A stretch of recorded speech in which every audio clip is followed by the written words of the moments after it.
தஞ்சை மாவட்டம் ஆடுதுறை அரசு தோட்டக்கலை பண்ணையில் தமிழக வேளாண்மை மற்றும் உழவர் நலத்துறை அமைச்சர் வினோத் ரவி திடீர் ஆய்வு மேற்கொண்டு வருவதால் பரபரப்பு. தமிழக வேளாண்மை மற்றும் உழவர் நலத்துறை அமைச்சர் கும்பகோணம் சட்டமன்ற தொகுதியில் காலை முதல் பல்வேறு நிகழ்ச்சிகளில் கலந்து கொண்ட நிலையில் தஞ்சை மாவட்டம் ஆடுதுறையில் உள்ள தோட்டக்கலை பண்ணையில் திடீர் ஆய்வு மேற்கொண்டார். இந்த பண்ணையில் பணியாற்றும் நிரந்தர மற்றும் தற்காலிக பணியாளர்கள் குறித்து விவரங்களை அலுவலர்களிடம் கேட்டறிந்தார்.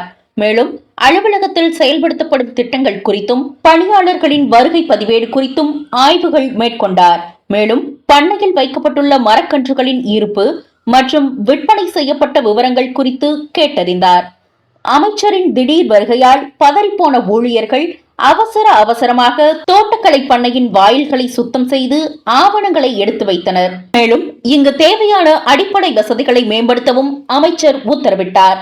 இங்கு பணியாற்றும் ஊழியர்களின் ஊதியம் குறித்து கேட்டறிந்த அவர் தகுந்த ஊதியங்கள் வழங்கிடவும் உயர் அதிகாரிகளிடம் உத்தரவிட்டார். அதனைத் தொடர்ந்து கடந்த திமுக ஆட்சியில் கொண்டுவரப்பட்ட திருவிடைமருதூர் சட்டமன்ற தொகுதிக்கான சுமார் 18 கோடி மதிப்பீட்டில் அரசு கலை மற்றும் அறிவியல் கல்லூரி கட்டுமான பணிகளானது அரசு தோட்டக்கலை பண்ணை அருகே கட்டப்பட்டு வருவது குறித்தும் நேரில் ஆய்வுகள் மேற்கொண்டு இதன் விவரங்கள் உடனுக்குடன் தெரிவிக்க வேண்டும் என்று கட்டடம் கட்டும் பணியாளர்கள் மற்றும் அங்குள்ள பணியாளர்களுக்கு அறிவுறுத்தினார். மேலும் இந்த பண்ணையில் மின்தடை காலங்களில் போதுமான இன்வெர்டர் வசதிகள் இல்லாததால் அமைச்சரின் இந்த ஆய்வின் போது திடீரென மின்தடை ஏற்பட்டு மின் விளக்குகள் மற்றும் மின் விசிறிகள் நின்று போனதால் மின்சார அலுவலர்களை தொடர்பு கொண்டு உடனடியாக மின்சாரம் வழங்க அறிவுறுத்தப்பட்டது.